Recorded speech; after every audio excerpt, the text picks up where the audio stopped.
November 2, 2022. Sam Bankman-Fried wakes up to a nightmare. FTX, his cryptocurrency exchange, is imploding. Customers are trying to withdraw $8 billion. But there's a problem. The money isn't there. It's gone.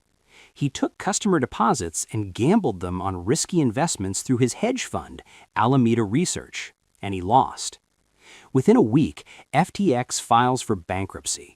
$32 billion in value, gone. 1 million customers locked out of their accounts. And SBF, the billionaire genius everyone trusted, is facing criminal charges that will land him in prison for 25 years. But here's what's crazy. On that same day, November 2, 2022, another crypto exchange is watching the chaos unfold. Coinbase. And they're fine. Not just surviving, thriving. While FTX customers are panicking trying to get their money out, Coinbase customers aren't worried. Why? Because Coinbase's CEO, Brian Armstrong, made a choice 5 years earlier that nobody understood at the time. He chose boring. He chose compliance. He chose to follow every single rule, even when it was expensive, slow, and painful. While Sam Bankman-Fried was partying in the Bahamas, playing video games during investor calls, and running FTX like a casino, Brian Armstrong was doing the most boring thing possible, building a regulated, compliant, trustworthy business. And when the crash came, boring won, completely. This is the story of how Brian Armstrong built Coinbase by doing everything the crypto world told him not to do, and how that boring strategy saved the company when the entire industry collapsed around him. Let's go back to the beginning. 2012. Brian Armstrong is a software engineer at Airbnb. He's watching Bitcoin. It's interesting. A digital currency, decentralized. No banks, no governments, just code. And it's starting to gain traction. But there's a problem. If you want to buy Bitcoin, it's a nightmare. You have to wire money to sketchy exchanges, wait days, hope they don't steal your funds. The user experience is terrible. And Brian thinks this should be as easy as buying anything else online. Simple, fast, trustworthy. So he quits Airbnb, moves to San Francisco, and starts building Coinbase. The idea is simple. Make crypto easy for normal people. Not crypto nerds, not libertarians who don't trust banks. Normal people who just want to try this new thing called Bitcoin. You sign up, connect your bank account, buy Bitcoin, done. No complicated wallets, no private keys to manage, just a simple interface, like PayPal but for crypto. And it works. People love it. By 2013, Coinbase has raised $5 million. By 2017, they've raised hundreds of million dollars. The user base is growing, Bitcoin is booming, everything looks great. But Brian is making decisions that confuse everyone in crypto. He's hiring lawyers, lots of them. He's applying for licenses in every state, 50 different regulators, 50 different applications. He's working with the SEC, the CFTC, the Treasury Department, FinCEN, every financial regulator in the United States. And it's expensive, slow, painful. Lawyers cost millions, compliance costs millions, waiting for approvals takes years. And the crypto community hates it. They're furious. The whole point of crypto is to escape regulation, to build outside the system, to create a financial system that doesn't need permission from governments. And here's Brian Armstrong, CEO of the biggest crypto exchange in America, begging regulators for permission, getting licenses, following rules. He's a traitor to the crypto ethos, that's what people say. He's selling out, building a walled garden, becoming just another bank. Why not move to the Bahamas, to Singapore, somewhere with no rules? Why deal with American regulators who don't understand crypto and just want to kill it? But Brian has a different view. He believes crypto can only go mainstream if it's regulated. If normal people, grandmas, teachers, doctors are going to use it, they need to trust it. And trust comes from regulation, from licenses, from oversight. He's not trying to replace the financial system, he's trying to integrate with it, to make crypto safe and legal and boring, and he's willing to pay the cost. Coinbase goes public on the NASDAQ, but not through a traditional IPO, through a direct listing. ticker COIN. Opening price $380. Market cap $100 billion. Brian Armstrong is worth $15 billion personally. He's a billionaire.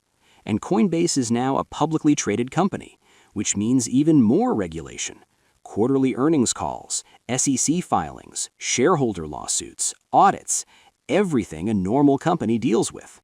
And the crypto purists are disgusted. Coinbase isn't crypto anymore, it's a bank, a corporation, everything crypto was supposed to destroy. But Brian doesn't care, because he knows something the purists don't. Regulation is a moat. Once you have all the licenses, once you've spent years building relationships with regulators, once you've proven you follow the rules, new competitors can't catch up. They'd have to spend years and millions of dollars doing what you already did, and most of them won't. They'll take shortcuts, move offshore, ignore rules, and eventually they'll get shut down, or worse. This is exactly what happens to FTX. Sam Bankman-Fried starts FTX in 2019. He wants to compete with Coinbase, but he doesn't want to deal with American regulators. Too slow, too expensive. So he sets up in the Bahamas. Minimal regulation, no licenses needed, and he can do whatever he wants. Offer leverage trading, lend customer funds, mix customer money with company money, all the things Coinbase legally can't do. And it works. FTX grows fast, really fast. By 2021, FTX is valued at $32 billion. SBF is the face of crypto. He's on magazine covers, he's testifying before Congress, he's donating millions to politicians. He's the respectable face of an unregulated exchange, and everyone loves him. Except Brian Armstrong, because he knows what SBF is doing. He's commingling funds, taking customer deposits and using them for trading, for investments, for personal loans, and there's no oversight, no audits, no separation between customer money and company money. In a regulated exchange like Coinbase, this is illegal. You cannot touch customer funds. They're held in segregated accounts, audited, protected. But FTX isn't regulated, so SBF can do whatever he wants, and what he's doing is incredibly risky. Brian sees this and he makes a choice. Coinbase will not compete on features that require breaking rules. No leverage trading for retail customers, no lending customer funds, no yield products that aren't registered with the SEC. If a feature requires bending or breaking regulations, Coinbase won't offer it, even if it means losing customers to FTX, even if it means slower growth. Brian is playing a long game. He's betting that eventually the unregulated players will blow up, and Coinbase will be the last one standing. He's right. November 22, the crash begins. A crypto news site publishes a report on Alameda Research, SBF's hedge fund. The report shows that Alameda's balance sheet is full of FTT tokens. FTT is FTX's own cryptocurrency, which means Alameda, which is supposed to be a separate company, is propped up by FTX's own made-up money. And worse, Alameda owes billions to FTX, which means FTX lent customer money to Alameda, and Alameda lost it. The crypto community panics. If FTX lent customer funds to Alameda and Alameda can't pay it back, that means FTX is insolvent. Customer deposits are gone. People start withdrawing fast. Within days, customers try to pull $8 billion. But FTX doesn't have it. The money's gone, gambled away, lost in bad trades, used to buy real estate, fund political campaigns, pay for celebrity endorsements. It's not there.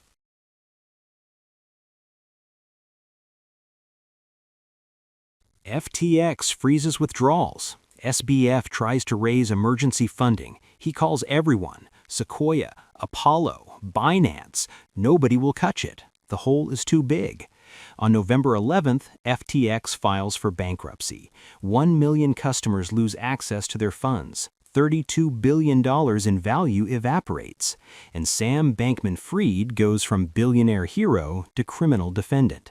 He's arrested, extradited, charged with fraud, money laundering, and campaign finance violations.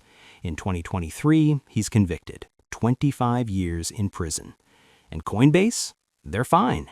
Not just fine, their stock goes up because suddenly everyone realizes regulation matters. Compliance matters.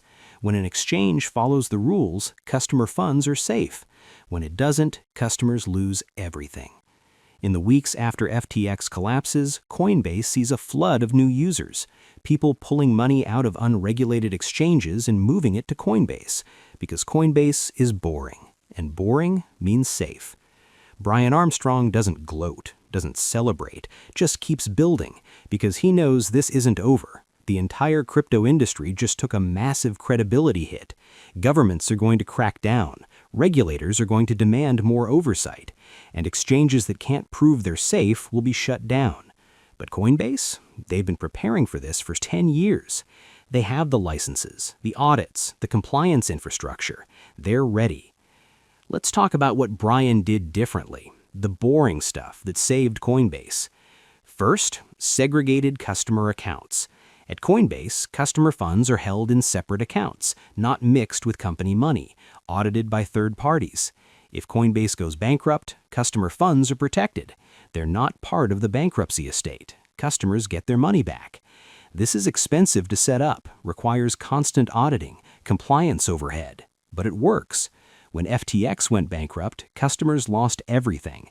When other exchanges collapsed, same story. But Coinbase customers? Safe.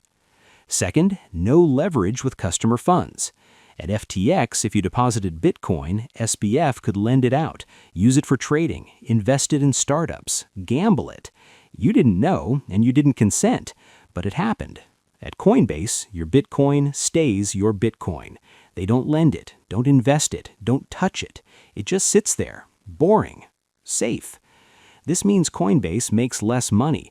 They can't earn interest on your deposits, can't use your funds to generate returns. But it also means they can't lose your funds. And in crypto, not losing is winning. Third, licenses everywhere. Coinbase has money transmitter licenses in almost every U.S. state.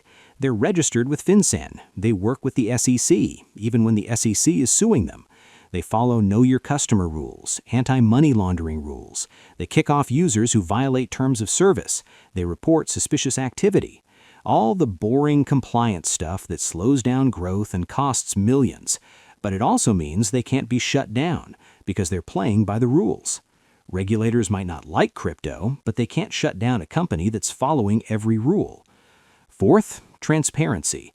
Coinbase publishes quarterly earnings. They're a public company, audited by major accounting firms. Everything is transparent. Revenue, expenses, profits, losses. You can see it all. Compare that to FTX. No audits, no transparency. SBF claimed they were profitable, but nobody knew for sure. Turns out they were lying, but you couldn't tell until it was too late. Coinbase? Everything's public. You can see exactly how they're doing. Boring, but trustworthy. This is the strategy. Boring compliance, expensive regulation, slow growth, but safe, trustworthy, legal. And when the crash came, it was the only strategy that worked. But here's the thing. Brian Armstrong isn't naive. He knows regulation can be weaponized. In 2023, the SEC sues Coinbase, claims they're operating as an unregistered securities exchange, that the cryptocurrencies they list are securities that they need to register. Brian fights back, not by ignoring the lawsuit, but by engaging, hiring lawyers, filing motions, arguing in court. He believes Coinbase is following the law, and if the law is unclear, he wants clarity. He's not running to the Bahamas, he's standing and fighting. Because he believes that long-term, regulatory clarity is good for crypto, even if short-term it's painful. This is the difference between Brian Armstrong and Sam Bankman-Fried. SBF avoided regulation by moving offshore, by lobbying politicians, by trying to buy influence. Brian Armstrong engages with regulation, works within the system, builds a compliant business. And when the system turns against him, he fights in court. Legally, transparently, not by hiding, not by lying, just by making his case. And it works. Slowly, regulators start to see Coinbase as a partner, not an enemy. They're not perfect, they make mistakes, but they're trying to follow the rules. And in an industry full of scammers, that matters. It's not exciting, it's not sexy, but it's effective. Fast forward to 2024, FTX is gone. Celsius is bankrupt. BlockFi is bankrupt. Voyager is bankrupt. Three Arrows Capital is gone. Terra Luna collapsed. Multiple exchanges shut down. Billions lost. The crypto winter is brutal. And Coinbase? Still here. Stock price recovered, $60 billion market cap, millions of users. And they're still boring, still compliant, still following the rules. Brian Armstrong didn't win by being the smartest, or the fastest, or the most innovative. He won by being the most boring, by doing the unsexy work of compliance, by spending millions on lawyers instead of marketing, by moving slow instead of fast, by following rules instead of breaking them. In an industry built on breaking rules, being the rule follower made him the last man standing. This is the lesson. In the long run, boring wins. Compliance wins. Following the rules wins. Not because rules are good or bad, but because trust matters. And trust comes from predictability, from transparency, from doing what you say you'll do. SBF promised safety, promised transparency, lied, stole, went to prison. Brian Armstrong promised compliance, promised safety, delivered, still standing. Crypto wanted to be unregulated, wanted to be free, wanted to escape the system. And for a while it worked. Exchanges grew, billions flowed in, fortunes were made. But when the crash came, the unregulated players collapsed, and the boring, compliant, regulated players survived. Because in the end, people want safety more than freedom. They want to know their money is there. And the only way to guarantee that is through regulation, through oversight, through boring compliance. Brian Armstrong understood this from day one, and it made him a billionaire. Not the flashy kind, not the kind who parties in the Bahamas, the boring kind, the kind who builds a real business, follows the law, and is still here when everyone else is gone. That's the power of boring. And in crypto, boring just became the winning strategy.